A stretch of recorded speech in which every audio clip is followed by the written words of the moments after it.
Learn more at TampaBayChalkFestival.com. You can make plans like a local insider. Discover your city and find out what's new at artsaccessfl.org/exploralocal. That's artsaccess, AXISFL.org/exploralocal. You'll find a map right there showing you the city's local gems. And thank you, Community Foundation, Tampa Bay.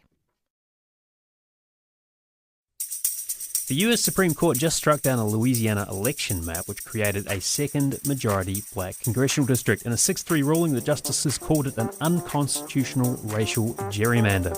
Meanwhile, here in Florida, lawmakers just redrew this state's congressional districts. I'm Matthew Petty, and coming up on Florida Matters Live and Local, we're talking about redistricting and voting rights. What do you think of the Supreme Court ruling? And how do you feel about Florida redrawing its congressional?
Blockade as, quote, somewhat more effective than the bombing, and that he does not want to lift the blockade on Iranian ships because he does not want Iran to have a nuclear weapon.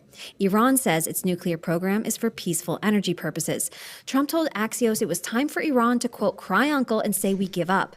Iran's lead negotiator Mohammad Ghalibaf wrote on X that oil prices would soon hit $140 on the back of the, quote, junk advice Trump's getting from people like Treasury Secretary Scott Bessent about the naval blockade.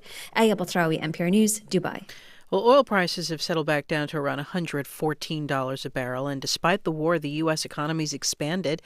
The Commerce Department reports modest growth at a rate of 2% in the first quarter. The Dow's risen 625 points, or more than 1.2%. The number of American troops in Germany, where the U.S. maintains its largest military presence in Europe. SB Nicholson reports the president's announcement comes after German Chancellor Friedrich Merz criticized Washington for having a lack of strategy over Iran. More than 36,000 U.S. troops are stationed in Germany, which is home to the most U.S. military installations in Europe and to one of the USA's largest overseas Air Force bases in Ramstein. President Trump says he will, quote, decide shortly whether to cut the number of active service personnel. Earlier this week, Chancellor Friedrich Merz remarked Iran had, quote, humiliated the USA with its negotiating skills. Maine's Governor Janet Mills is suspending her Democratic campaign for the Senate seat long held by Republican Susan Collins. Kevin Miller with Maine Public Radio reports. Numerous polls have shown Mills badly trailing her chief Democratic rival, Graham Plattner, headed into the state's June 9th primary. But Mills said in a statement that while she had the drive to continue her campaign, she lacked the financial resources she would need. Mills, who is Maine's first female governor, was recruited by Senate Minority Leader Chuck Schumer to run against Collins, who is widely regarded as one of the most vulnerable Republican incumbents this year. Now, the Democratic establishment will likely have to rally around Plattner, a Marine Corps veteran and oysterman who's been drawing large crowds since last summer with his populist anti-establishment message. For NPR News, I'm Kevin Miller in Augusta, Maine. This is NPR. Support for NPR comes from NPR stations. Other contributors include Fisher Investments. Fisher's dedicated team of specialists provide resources on investing, retirement income, estate planning, and more. Learn more at FisherInvestments.com. Investing in securities involves the risk of loss. You're listening to WUSF 89.7. I'm Craig Kopp. Contracted janitors and groundskeepers at the University of South Florida got together on Wednesday to protest potential benefit cuts. WUSF's Ricardo Cuomo explains what prompted this rally.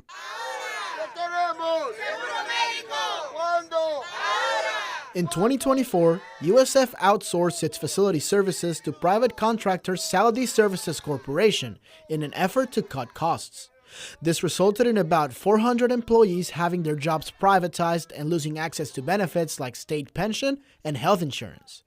Helene O'Brien is a vice president for 32 BJSEIU, a branch of the Service Employees International Union. She says the new contractor is offering benefits that are unacceptable. First of all, these workers haven't received a raise in a year and a half.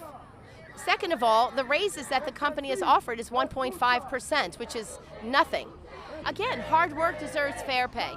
Additionally, she says that because employees are no longer public workers, they now have to find their own health insurance or pay for healthcare costs out of pocket. Electrician Juan Peña says the change in insurance has left him scrambling to find ways to pay for healthcare. Right now, I have a condition and have to get my blood checked every 3 months. Before, I could show up, get my blood work done, and leave, and I didn't have to worry about it. Now, every time I do it, I have to go looking for $40. In an email to WUSF, a spokeswoman for SSC says the company will continue the bargaining process with the employees and will negotiate with the union to, quote, reach an agreement that is fair to all, end quote. Ricardo Cuomo, WUSF 89.7 News. The Montreal Canadiens beat the Tampa Bay Lightning 3-2 last night to take a 3-2 lead in the first-round series of the Stanley Cup playoffs. Game 6 is Friday night in Montreal. I'm Craig Kopp, WUSF 89.7 News. On the Bay Blend podcast, we dive into some of the cool things that make the Tampa Bay area unique, like talking to 5 women who used to be mermaids back in the 60s at Weeki Wachee Springs, diving back into the springs again. How hard is it to put on the tail? I've got a messed up knee, got messed up stomach, got messed up arm. It's hard. You'll get a bit of news, culture, and events every day on the Bay Blend from WUSF. You can listen wherever you get your podcasts or at WUSF.org.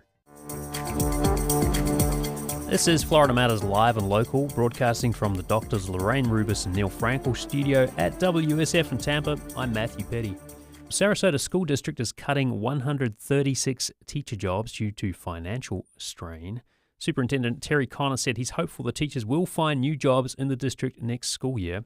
Here to tell us more about this is WUSF's Kerry Sheridan. Kerry, thank you so much for being here. Thanks for having me. And if you want to weigh in on the conversation, maybe you've got some kids in the Sarasota School District, you're a teacher yourself, or you're seeing it happen in other counties, give us a call, 813-755-6562. That's 813-755-6562. We're talking teacher layoffs. You can also email FloridaMatters@WUSF.org. So you've been reporting on these teacher job cuts for a while. What's causing them? There's a variety of factors at play. One of them is that there's a lower birth rate, so there are fewer children going into school compared to previous years. Another is the expansion of the voucher program, which has allowed a lot of parents to take advantage of homeschool or private school options, and these are all subsidized by the state. So you could get, $8,000 toward a private school. So some people are taking advantage of that and taking their kids out of public school. And, there's also just the fact that the economy isn't quite what it used to be, and there's some financial struggles. There are some rising costs. Health insurance has gone up really a lot, so there's a big cost factor here, too. I think, though, for reporters, for people who have kids in schools, for people who are somehow connected to the school system, this seems pretty alarming, right? Like, I can't think of a time when you've had school closures and job cuts on this scale across such a wide swath of schools in Florida. Absolutely. It's a huge deal, and a lot of people are affected. A lot of people whose kids are in school know that teachers are getting laid off or won't be renewed. They're concerned. There are programs that are really great in the public schools, and they may not have teachers to lead them. Yeah, and I know you've been getting some input from teachers on that. So tell us about the staffing decrease. What does it actually look like in real numbers? So coming up June 30th, a lot of contracts are ending. 136 teachers are not being renewed. So what they're trying to do, the district is trying to get some of those people to be rehired. But over the past 5 years, the district has actually cut quite a lot of administrative jobs as well. Different things, different staffing positions from behavioral specialists to security and various types of administrators have also been cut in recent years. So there's a large trimming down of the school district. All right. Looks like we've got a call coming in from Dave in Sarasota. Dave, you're on the air. What are you thinking? So, as a product of the Sarasota County school system, this is just Mothers for Freedom just trying to gut everything. That $8,200 or $8,500 voucher that he's trying to use to strip, finances from the public school system is it's a mockery for anybody that's not ultra wealthy. It's just a stipend to kind of give private school, kids a little bit of a discount, but. On that note, we have plenty of money. My property tax went up quite a bit. So I know for sure I could see it year to year that we're giving Sarasota County schools more money year over year. So I'm not sure why we're cutting teachers from one year to another. Thank you. Dave, thanks for your call. Is that something you're hearing from Kerry, like concerns about the impact of these vouchers and then questions like Dave was saying, my property taxes are going up? How come the school district doesn't have enough money? Right. Well, another factor at play here is there was quite a bit of federal COVID relief money that districts had to use to improve learning loss or, get kids caught back up. So a lot of school districts use that money, but now that money is gone. So that's a factor as well. It's true that what he said, the voucher money, if you use it, it will not cover your private school. It's a bit of a discount for a private school. Yeah. But the money isn't really following the kids in that way. What about what you're hearing from teachers and students? What are they telling you? Teachers are very concerned, especially this particularly affected first and second year teachers. So I spoke with one teacher from Sarasota High School, Julie Farnsworth, and she taught graphic design. All right, let's take a listen. Just heartbreaking because this is I thought it was a stable career, honestly. I thought there's no way, they always need teachers. I have a degree in marketing. I could have gone into the marketing field, the graphic design field. I chose teaching. Wow. Sounds like she's really gutted by that. Yeah. And teachers who choose teaching, which is most of them, it's kind of a calling. It's not it's hard something work. that you get a lot of money for. It takes a lot of work, right? So it's terrible. Yeah. And is that so you heard other similar kind of sentiments from other teachers, just like pretty shocked that this is happening? They're shocked and they're trying to find out how this will all work for them. So being reassigned to another position in the district is an option, but it may not be the type of job that really they do. For example, I spoke to an orchestra teacher who was reassigned to chorus, and that's not what she does. So the district is trying to move pieces around, but it's not necessarily in the right way. Yeah, square pegs into round holes in some cases. We're talking about teacher layoffs in Sarasota. If you've got thoughts about it, want to weigh in on the potential impact of this, the number is 813-755-6562. 136 teachers are being let go by the Sarasota County School District, hoping to reassign them or rehire them in other roles. 813-755-6562. 813-755-6562 is the number. Kerry, you also talked to the teachers union. What did you hear from them? Yeah, the teachers union has elected a new president, Jason Means. He's a longtime economics teacher at Riverview High School, and he'll be taking over in July. He talked about what the teachers union can and can't do. They are trying to support the district in reassigning some of these teachers, but he also has concerns about some of the cuts. One of my biggest concerns, to be honest with you, is campus security. That's an area that took a pretty dramatic hit at every school. And that's concerning to me because those folks are incredibly important because you can't always have eyes in the hallways with everybody teaching their classes.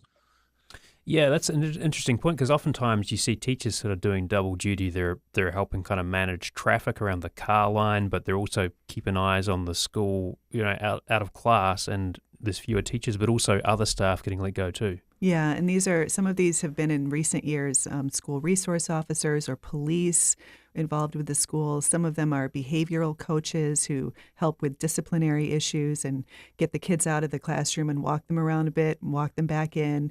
There are a lot of people working hard to keep things safe and keep things moving in a school, and they're losing some of those important jobs.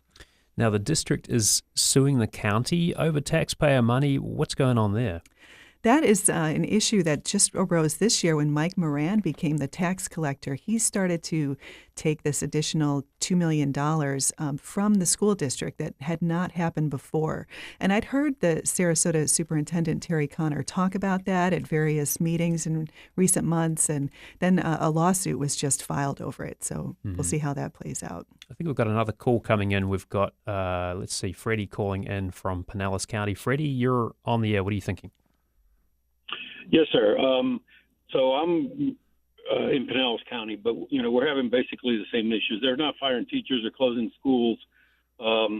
But here's an idea. Welcome to the free state of Florida. I think the Republican politicians don't care for public education. They don't care for teachers. They don't care for unions. They want to blame unions on everything. Teachers are overworked.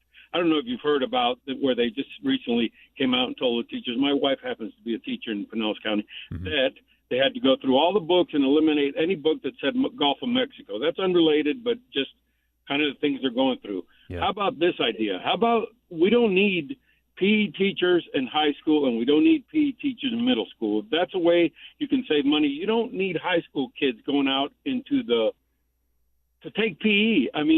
So there's a way to eliminate, but teachers in Pinellas County got a raise this year. It was 0.7%. Wow. Hearing some concern from you there, Freddie, and thank you so much for weighing in. And hopefully your wife is doing okay there in the Pinellas County school system. That sort of, Kerry, is a bit of an indication this is not just Sarasota County. This is happening in a lot of different places. Yeah, Manatee County happens to be hiring right now. Some counties are hiring, but a lot of counties on the whole are struggling with this, struggling with ways to finance public schools, and yes, finding those issues where it happened a couple of years ago with book bans and had to go all through the library and find out different books, and it's a lot. Do you have a sense like what impact this is going to have, or it's just kind of wait and see? Obviously, the school district is trying to figure out how can we move some stuff around. We're hoping things may look a little brighter next school year, perhaps. But what are they thinking? What do you think? What are you hearing? I'm hearing that they're hoping that some teachers will retire. Some teachers will be able to find jobs temporarily in a different school that's similar to what they used to do. The new head of the teachers union, Jason Means, it happened to him when he was a young teacher. He's a high school economics teacher, and he had to teach in a middle school for a couple of years. And then he stuck with it. He got back to the level that he wanted to be at. So I think the district is really hoping that this does even out. And then the other story that you've been reporting on, and we've talked to you about in the past, just on the school issue, obviously the kind of school closures consolidation to try and avoid some of the real estate being taken over by charter schools as well. That's another issue kind of bubbling away in the background. Oh yeah, there's huge changes underway because of Schools of Hope and charter schools possibly moving into public schools. So there's quite a bit of reorganization happening in Sarasota County right now. Kerry Sheridan covers education and health at WUSF. Kerry, thank you so much for opening up your reporter's notebook and sharing some of your insights there. Really appreciate it. Thanks for having me. Well, coming up on Florida Matters Live and Local, what is a lingerie social? You're about to find out. That's when Florida Matters Live and Local continues. Stay with us.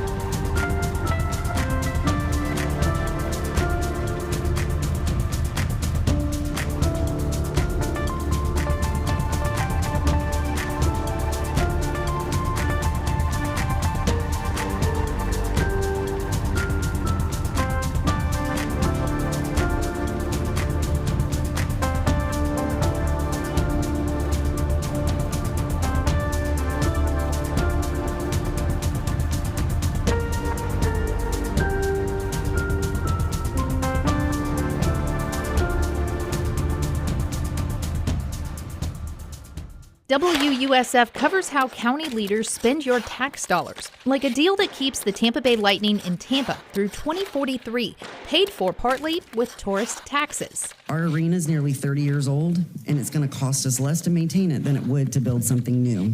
WUSF shows how your government makes decisions, on air and online at WUSF.org. This program is made possible in part by donors who included WUSF in their will or estate plans, like John Falkingham, whose legacy gift enriches and inspires through WUSF. You can create your own lasting legacy. Learn more at WUSF.org/legacy or call Scott Nolan at 813-974-8682. The Florida Orchestra performs Sibelius' Symphony No. 2. Fei Fei Dong debuts in Beethoven's Piano Concerto No. 3, May 1st through the 3rd at Strass Center, Mahaffey Theater, and Ruth Eckerd Hall. Tickets at floridaorchestra.org. Welcome back to Florida Matters Live and Local. I'm Matthew Petty. Just a heads up for our listeners there, we'll be talking about adult themes for the next 9 minutes or so. Now, this weekend, a very unique event is taking place in Tampa. Rosé and Lingerie is a lingerie social event hosted by the entertainment company So Social. The ticketed event takes place annually. It's described as an intimate celebration of femininity. It's been held this Saturday at Gemma's Floral and Wine Bar. It's sponsored by sexual wellness brand Honey Playbox. We'll also have vendors from around the state. Well, joining us to talk more is Danielle Simpson-Baker.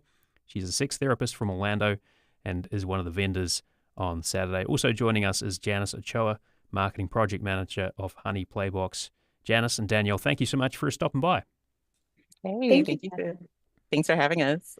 And if you've got questions about this lingerie social rooted in exploration, conversation, and community, you can give us a call. The number is 813-755-6562. You can also email FloridaMatters@WUSF.org. All right, so Janice, for folks who may not be clued in, what exactly is a lingerie social? I think Danielle would probably be the best to speak on what the lingerie social is. Danielle, do you want to? Sure. Yeah, of course. So yeah, the Rose and Lingerie event, again, it's hosted by So Social. It's put on by Destiny Williams, so shout out to her. And like you said, Matthew, it's really just a celebration of femininity. It's a chance for women to get together, sip rosé, be in lingerie, and kind of just talk about all things being a woman, but especially sensuality and sexuality this time around. So yeah, I'll be doing a workshop called Don't Play With Me, which is going to be talking about like, don't play with my pleasure, don't play with my sexuality, my sensuality, kind of taking the women through like an interactive and guided exploration of those things. Now, obviously you're no stranger to this, so what has been the kind of expectation from folks who've come to these events before? What do you hear from people? Is it people who are kind of curious about things, looking to learn more? Is it people who have some experience with it and just kind of want to up their skills? Like who's the clientele, I guess? Yeah, so if I'm being honest, this will be my first time doing the Rose and Lingerie event. So Destiny, the host, she reached out to me in January and asked if I wanted to be a part of it, and I loved the idea, so I said yes. And when we were talking, I got the impression it's women who are curious about these things, but also women who have kind of already piqued their interest, maybe done some of their own research and want to know more, but also want to connect with other women who are curious about those things. So women who want community in these spaces, but also want to like expand their horizons. Now, Janice, you represent Honey Playbox. It's a company that has quite body-safe, inclusive pleasure products. How would you describe the company, and could you talk a little bit more about the mission? Absolutely. So we are dedicated to providing cutting-edge pleasure tech products to help individuals explore their sexuality, and also to help individuals and couples in long-distance relationships really find the connection with one another. My position in the company, we are really big on social good initiatives. So that is how I kind of got connected with Danielle. So we really are big on providing resources to different organizations and different individuals. And so that could be through sponsorships, through product donations, and through providing educational content to help them amplify their voices and help facilitate these conversations around sexual wellness.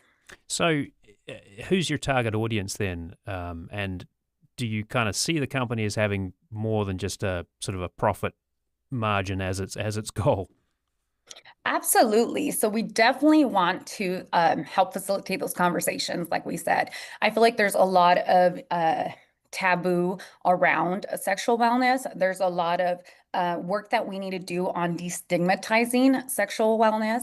Our target audience is really all individuals across different backgrounds, across different age groups as well. I think a lot of people, when they think about sex, they really think about that middle ground, and we forget a lot about older people or younger people that are looking, they're starting their journeys and they're looking to have a path to self-discovery. So really our target audience is all over.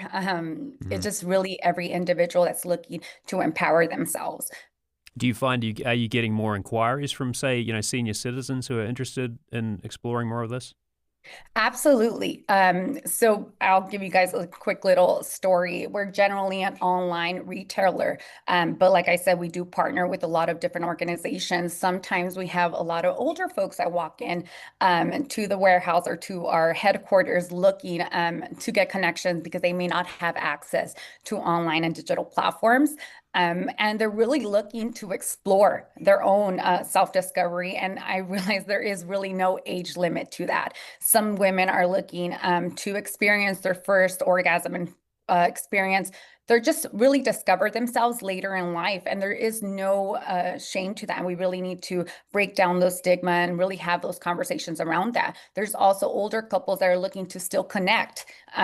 So we really trying to find just different organizations that we could partner with, different individuals that we can help support to have those conversations. And of course, developing products that can help them, just feel comfortable. So we have like different ergonomic kind of products. So where they're not so much, I would say crude, they're a lot more comfortable for people to explore with. So those are the type of things that we do. Well, Danielle, on that issue of stigma, I mean, you I imagine would come up against this quite a bit in your work, in sex therapy, right? Like, so what's your perspective on it? Is there some ground being broken here? Are there some taboos that people are maybe more comfortable kind of getting past now? Yeah, I think social media is such an interesting thing. It can go a bunch of different ways, but I think one of the best things I've seen with social media lately is what it's doing for sex education in general. I think most of us can agree we didn't get comprehensive sex ed when we were growing up. So I love to see that there are so many more conversations being had because of social media. That's a big thing that I like to do on my platforms is break down stigmas, talk about the taboos, make it a safe place to talk about these things because people are having these conversations anyway. People have these questions anyway. People are watching porn anyway, but we don't really have a lot of safe spaces to talk about it. So I think taboos are starting to be broken down. I think myths are starting to be broken down because people are starting to feel more safe having these conversations. And I think people are realizing, I didn't get this education when I was younger. I didn't get to talk about this when I was younger. So I think in this day and age, kind of like Janice was saying, like we're really starting to see the face of sex ed change because of these things. Yeah. And just in the last 30 seconds or so we have here, Danielle, I mean, talking about safe spaces, it sounds like the event that you're going to be at on Saturday is literally one of those spaces, or will be. Yes, definitely. Very sex positive, very open, like come with your questions. Like, yeah, it's going to be a good time. Anything you can leave people with if they're interested in finding out about more about this? For sure. You can check me out on Instagram at the Sexpot Therapist. You can check out Destiny Williams' page, So Social, SEAUX.social, and you'll have all the information about Roseanne Lingerie. But if you check out my pages, I have a lot of sex education and conversations on there. Danielle Simpson-Baker, a sex therapist from Orlando. Thank you so much for sharing your insights. Really appreciate it. Thank you. And also, we've been speaking with Janice at Show Up with Honey Playbox. Janice, thank you as well. Thank you so much for having us. Well, coming up next on Florida Matters Live and Local Redistricting, what do you think of the U.S. Supreme Court's decision to throw out a congressional map in Louisiana and Florida's decision to redraw its congressional boundaries? You can give us a call, 813-755-6562. That's 813-755-6562. Or email floridamatters@wusf.org. Florida Matters Live and Local continues in a moment. Stay with us.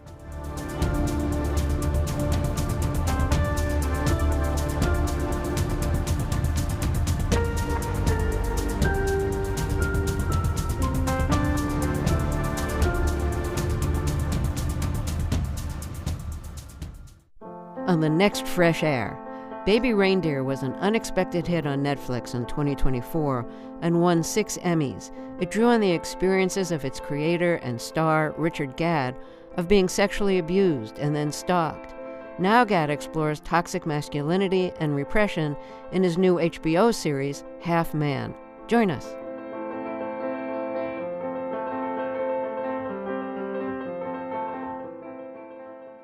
Great conversation on Fresh Air tonight at 7 on WUSF. When the school year ends, thousands of local children lose reliable daily meals. For them, summer is like an emptiness they can't escape.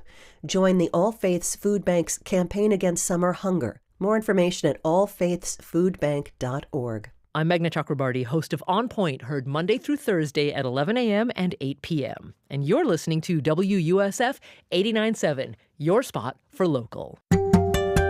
Welcome back to Florida Matters Live and Local. I'm Matthew Petty. Well, when it comes to voting rights here in Florida and for the country, yesterday gave us quite a bit to digest. How do you feel about elections and voting right now? Give us a call. We're at 813-755-6562. That's 813-755-6562. You can also email floridamatters@wusf.org. Now, yesterday's decision from the United States Supreme Court on voting rights, the Voting Rights Act, sparks new questions about how voting rights will be protected and enforced throughout the country. As advocates warn, it weakens parts of the historic law. And here in Florida, lawmakers approved a redistricting plan now heading to Governor Ron DeSantis. It could reshape political boundaries.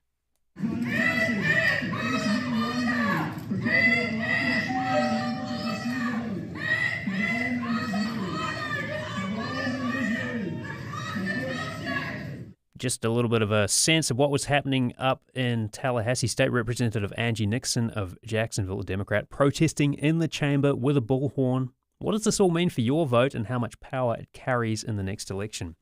Here to help us understand this is Claire Heddles, the Miami Herald senior political correspondent. Claire, thank you so much for being with us. Hi, thanks for having me. Also joined by Amy Keith, Executive Director of Common Cause Florida. Amy, thank you as well.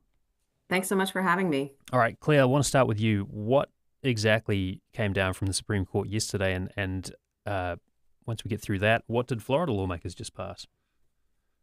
So from the Supreme Court is a landmark ruling on the 1965 Voting Rights Act. It came from a case in Louisiana where lawmakers drew a black majority district as what was intended to be a kind of remedy to racially discriminatory voting maps.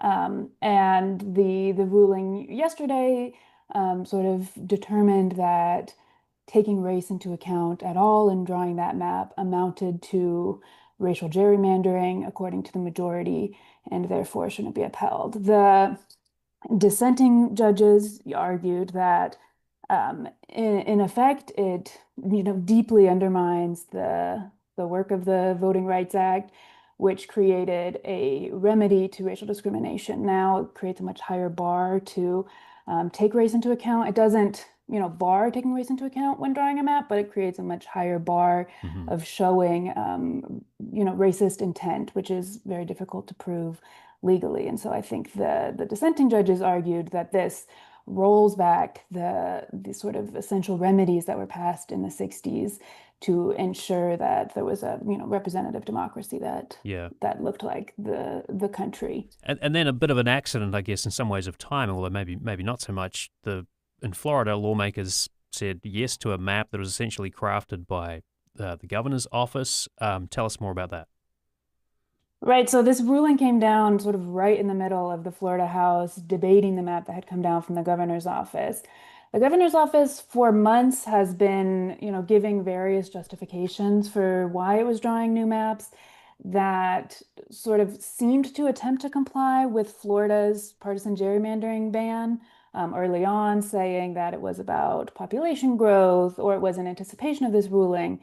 Then this week, when this ruling hadn't come down yet, we saw the governor's office take a pretty, I would say, somewhat brazen legal approach to putting out new maps. They admitted that they took partisan data into account into drawing the maps, and they used this legal theory that the governor's office laid out on Monday, that if the Supreme Court ruled that you can't take race into account when drawing maps, it would therefore overturn Florida's, Fair District Amendment, which is a partisan gerrymandering ban, and would sort of eliminate the entire amendment, not only the part of the amendment that is about race.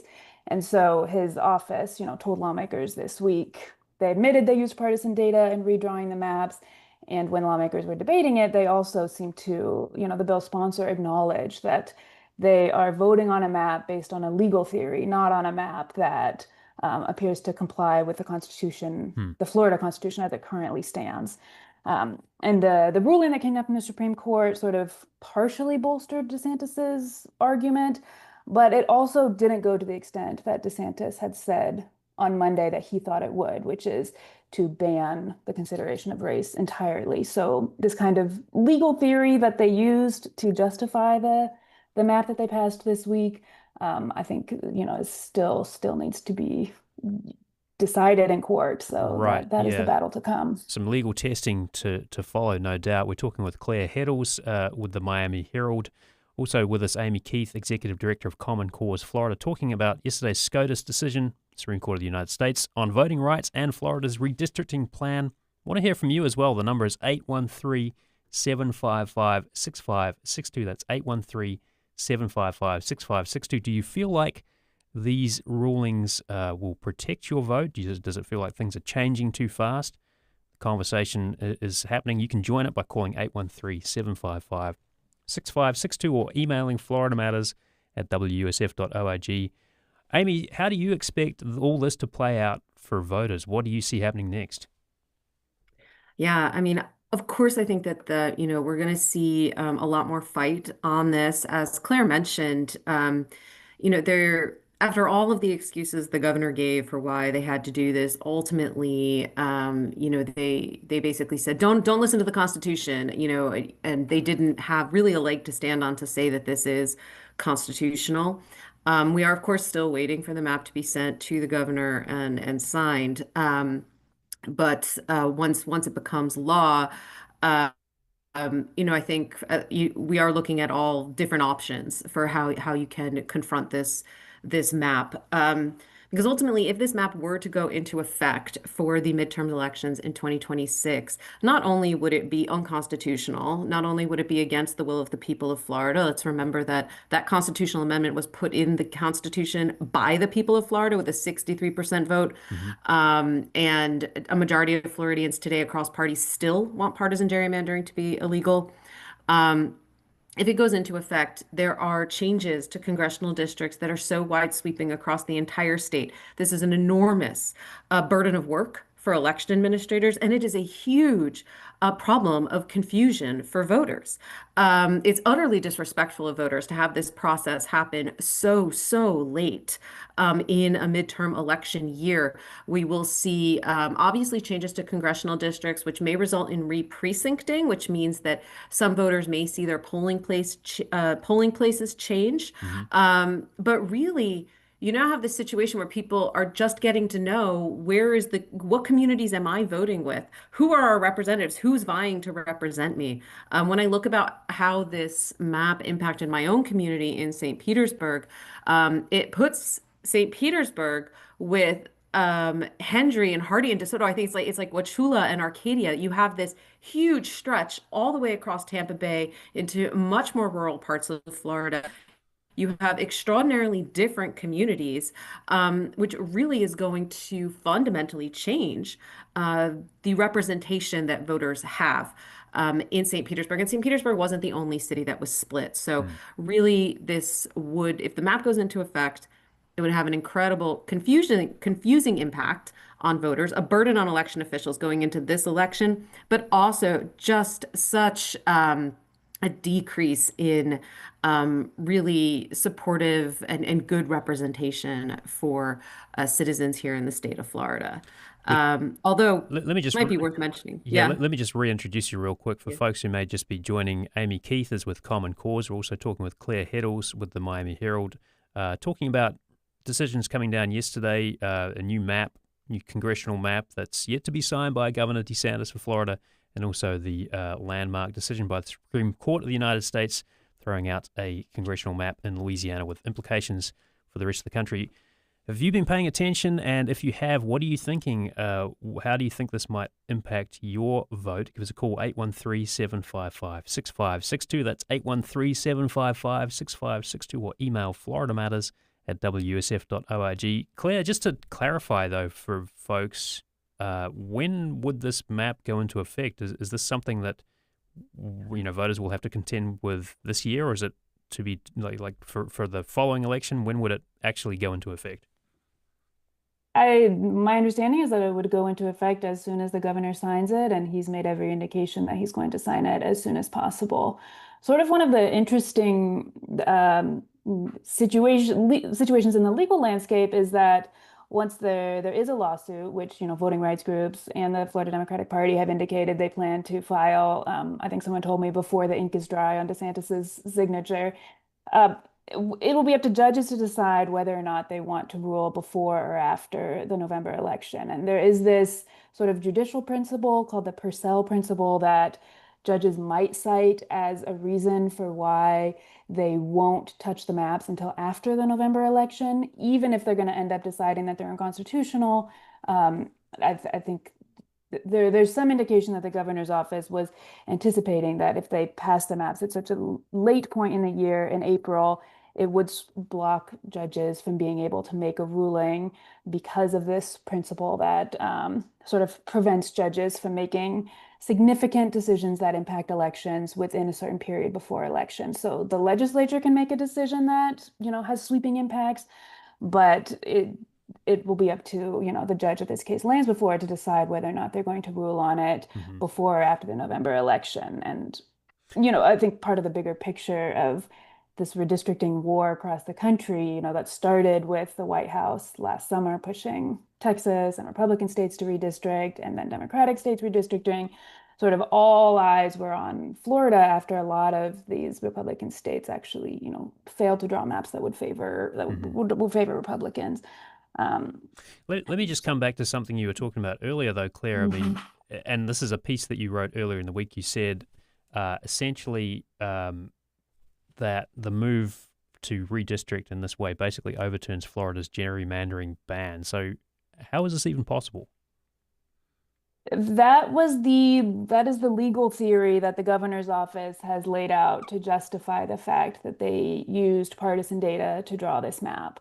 And they are making this theory based on severability, which is they're saying that because there is a sentence in the Florida Constitution from this amendment that voters passed in 2010 that mentions race, therefore the entire amendment can be ignored, which, some legal scholars and others have called kind of legal contortionism. And I think it's very unclear whether or not the courts will uphold that, but they, even if they're not going to uphold it in the long run, the map could still be in effect in November. And if they do uphold it, that would have massive ripple implications for the state. And on this issue that voters, felt very strongly about, that approved 65% 15 years ago. Amy, or 63%. Yes. Now, Amy, if I could come back to you for a moment. Common Cause Florida is looking into legal options. Just give us a brief idea what those options are. Yeah, I think when you look at this, it's pretty clear that what was done in passing these maps, that they are unconstitutional. So certainly do need to look into what those what options there are to hold to hold our state government accountable to upholding our Constitution. It is pretty clear that this map, the way it was drawn, it was presented in red and blue on Fox News before it was even ever presented to the legislature. We heard that very clear admission that partisan data was used. Again, it did look like, in many ways, the governor had stopped trying to give all of his excuses. He talked about the census. This doesn't give us any, extra seats. He talked about the Calais ruling. The Calais ruling literally has zero impact on the partisan ban in Florida. In fact, a partisan ban in Florida is one of the things that can help, if we had a nationwide partisan gerrymandering ban, which, by the way, 66% of Floridians support. That would help address a lot of the egregious results we will see from Calais. So the government's excuses simply don't hold up. So they appear to have abandoned the Constitution entirely. So it's important that they be held to account, and that our legislator and our government do, in fact, they can have a legal theory, but they sign an oath to uphold the Constitution as it is written. Right. And that was so disappointing, and just so incredibly disappointing yesterday to see people fundamentally ignore that oath, apparently on the word of an untested legal theory. All right, so lots to pay attention to in the weeks and months to come. Amy Keith with Common Cause Florida, and Claire Heddles, the Miami Herald's senior political editor, reporter, I should say. Claire and Amy, thank you so much for joining us. Really appreciate it. Thank you. Coming up next on Florida Matters Live and Local, we're going to take a little peek at the weird, wonderful, and obscure secrets of Tampa Bay. It's with local author Joshua Ginsberg. Stay listening. Florida Matters Live and Local continues in a moment.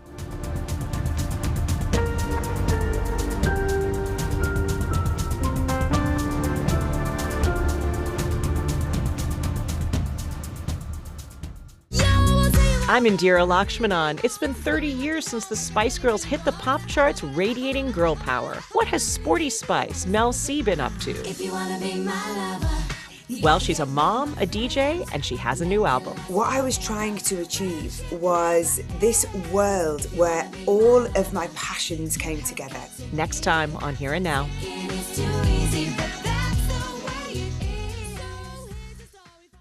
Join us this afternoon from 1 to 3 on WUSF 89.7. For nearly a century, St. Petersburg College has been a guiding light for the communities of Tampa Bay, empowering generations to rise out of poverty and build more prosperous lives. More at SP College, Pathway to Better. No matter the situation, SPCA Tampa Bay can help. Every animal, every story, every family. You belong at SPCA Tampa Bay, a key part of this community for over 80 years. Learn more at spcatampabay.org. Have you listened to Your Florida's new podcast, Defenders of the Everglades? You'll hear from an attorney who wrote a law review article about the battle to build a giant airport there. It became one of the best historical documents on the subject. Listen at wusf.org/defenders. I'm Jeremy Hobson, host of The Middle, heard Thursday nights at 9, and you're listening to WUSF 89.7, your spot for local. Welcome back to Florida Matters Live and Local. I'm Matthew Petty. Have you heard of the mysterious tunnels under Ybor City, or ever wondered about that 200-foot tall tower along the Hillsborough River? These are just a couple of the highlights from Joshua Ginsberg's book, Secret Tampa Bay, Guide to the Weird, Wonderful, and Obscure. Ginsberg's a writer, entrepreneur, and curiosity seeker, and he's been exploring Tampa Bay since 2016. Josh, thank you so much for being with us. Oh, thank you so very much for having me. And if you've got some favorite off-the-beaten-path spots around Tampa Bay to mention, give us a call and join the conversation. The number is 813-755-6562. You can also email FloridaMatters@WUSF.org. So, Joshua, Ybor City pops up in a couple of places in this book. I'm curious about what's underfoot, though. A few years ago, there were some tunnel entrances unearthed. What do you know about those tunnels? So for a long time, my understanding is that the city actually said, really, there's nothing there, there's nothing to see. And what would happen is, following storms, parts of the street would fall away and expose these tunnels. So clearly there was something there to see. They were most likely not designed for nefarious purposes. It was probably more of a sewage system that was never fully implemented, but very likely it may have been used for prohibition or at various times for human trafficking or, escaping from the law when they came through during prohibition on raids. So they were very likely used, quite possibly not to the extent that I think has been romanticized, but clearly there are tunnels connecting many of the buildings underneath Ybor City. Okay, so there's maybe a little more truth to this than the, say, rumors about Jose Gaspar, the famed pirate who was terrorizing the waters off Tampa back in the day. So, Let's focus again on Ybor City, though. You write about Charlie Wall and Ignacio Antonori. Now, who were these two characters and why are they so important to the history of Ybor City? Well, so in a lot of places, when organized crime arrived, they often targeted isolated immigrant communities. And of course, that perfectly describes Ybor. It was very much its own world. And even though it was just a short ride to Tampa, it was worlds apart. And some of the good things is that they created these mutual aid societies, which persist today.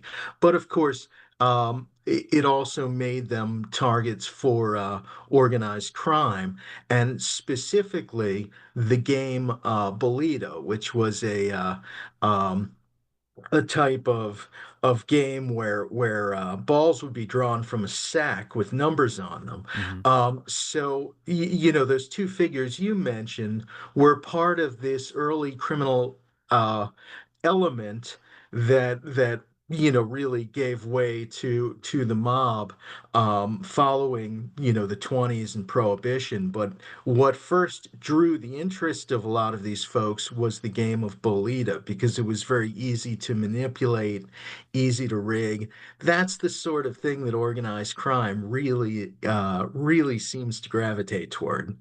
Now, from the underground to what's overhead, you note in your book a few rooftop curiosities, including the UFO perched on top of the 2001 Odyssey Strip Club on Dale Mabry. Tell us more about what you've noticed on Tampa Bay's roofs. Gosh, one of my favorites absolutely has to be the dragon that is atop the jewelry store Now, on this used to be Kennedy. actually a fire-breathing dragon, right? Yeah, apparently, as I understand it, the owner found it while they were involved in dragon boat races, and at the time, this thing would be carted out to some of the events, and was actually rigged to sort of breathe fire. I don't think it has spit fire in quite some time. I think that would probably violate some of the Building building codes. codes Yeah. there, but you never know. It could happen again. What are some of your favorite highlights from around Tampa Bay? Because you alighted here back in 2016, right, from Chicago, so a bit of a change of scene and climate. What are some of the places that really caught your eye when you first arrived, and what have you discovered since? Gosh, well, when I first moved here, I was utilizing a website a lot called Atlas Obscura, which I still visit and I've contributed to regularly. But one of the things that always had special appeal for me were curiosity shops, vintage markets, places where you might find, a wish-granting monkey's paw, or maybe just some vintage. Clothing or what have you. And there's a lot of that around town. Probably the best known is again in Ybor is Dysfunctional Grace. And then you've got Oddities and Antiques in Clearwater. You more recently have a shop called Tiger Dust, which is in Seminole Heights. And really all throughout the state, you're seeing more and more of them. Prometheus Esoterica in Orlando, Old Ghosts of Hollywood in Hollywood, Florida. So, shopping around for strange quasi-occult collectibles and taxidermy and strange artworks. I can't deny that that has a very, very strong appeal to me. Is that something that you knew about Florida before you moved here, or was it a kind of a revelation to discover some of these places? A bit of both, I would say. I knew of some of the larger ones. Some like Carmine's have come and gone. Um, but everyone is so unique, and I feel like a lot of the proprietors really take pride in rotating their displays regularly. So you might have a mummified pet or something in one of them and come back a few weeks later and it's a Fiji mermaid. So, even if you think you know what you're walking into, come back in a week or a month and it'll probably be quite different. And for a writer, I'm sure these places are treasure troves of inspiration. We're talking with Joshua Ginsberg, author of Secret Tampa Bay, A Guide to the Weird, Wonderful, and Obscure, among other books he's written about Tampa Bay. Now, if you've got questions for Joshua or places that you want to suggest off the beaten path in Tampa Bay, you can give us a call, 813-755-6562, or email FloridaMatters@wusf.org. There's a lot of quirky museums and roadside attractions in the book. Now, let's talk about some of those. One is the Museum of Motherhood in St. Pete. What's the deal with this place? So this one was really a lot of fun, and it was for a while a standalone museum, essentially in this woman's in Joy's home. I believe since then she has moved into what's now Floridorama. That used to be Fairground St. Pete, and that's becoming kind of a nucleus for all sorts of strange projects. But Joy was the front woman for a sort of mommy punk band, if I recall correctly, called Housewives on Prozac. She was also really a pioneer in women's studies, and all of this meant that she had this massive trove of motherhood related material. And it seemed so absurd that we have museums for everything on earth, from, slinkies to Pez dispensers. But there really wasn't much celebrating motherhood. Yeah. So she launched that. Awesome. All right, we've got a caller coming in here. Max is calling in. Max, you're on the air. What are you thinking? Hey, thanks for taking my call. I just want to applaud the subject matter of somebody coming to Tampa, Florida, and discovering how unique this place is. I mean, I do tours of the Tampa Bay area and Ybor City, and I always called Tampa one of the best-kept secrets in the South, but I think the secret's gotten out since then. And, just wanted to say, people that are moving here in droves, some might feel like they're in a new place that's very odd, but if they take the time to get to know this place, they'll fall in love with it the same way you guys have. Awesome. Thank you so much, Max. Really appreciate that. Does that sort of resonate with you, Josh? Absolutely, and thank you for saying that, Max. I have found that I think Max is right that it's changing. The secret is out. Even though I've been here just about 10 years, I've already seen the Tampa Bay area change significantly. And when I talk to people who've been here, 40, 60, 80 years, it's almost unrecognizable. And I'm very excited that I think a lot of sort of this vanished Florida and not only places but entire ways of life that are gone will form an important part of my upcoming book, which is called Amazing Florida, and that'll be the whole state. Oh wow! Okay, so you're branching out from Tampa Bay. That tower I mentioned in the intro along the Hillsborough River. What exactly is it? So I think you're talking about the Sulphur Springs Water Tower, and a lot of people wonder what is that? Is that a lighthouse along the river? And it was a water tower. It hasn't been in use for a very long time. It acquired, as abandoned buildings will, it sort of accrued a lot of ghost stories, stories of someone jumping from it when they lost everything in the crash and the Great Depression. Most of those stories are apocryphal. I understand there have been some efforts to convert that into something new. And there was a period when I want to say old films were projected against it. Oh, wow. But again, that hasn't happened in some time. Yeah. Well, we're going to have to leave the conversation there, but Joshua Ginsberg, author of Secret Tampa Bay, A Guide to the Weird, Wonderful, and Obscure, among other books. Got another one in the works too. Joshua, thank you so much for sharing your insights. Really appreciate it. Always a pleasure, and thank you for having me. We're coming up next time on Florida Matters Live and Local. Meet a guy who's walking around the United States. Literally, Jack Gatiss stops by on his way through Tampa Bay. You can tune in Monday at noon. That's our show for today. Our executive producer is Grayson Doctor. Our producers are Amelie Horace and Quincy Walters. Engineers Jackson Harp, Gio Garvin, and Blake Bass. Jackson composed our theme music, and Malika Hollis handled the video today. Subscribe to Florida Matters wherever you get your podcast. Watch on WSF's YouTube channel, and you can find us again on Monday. I'm Matthew Petty. Thanks so much for listening and watching, and have a fantastic weekend.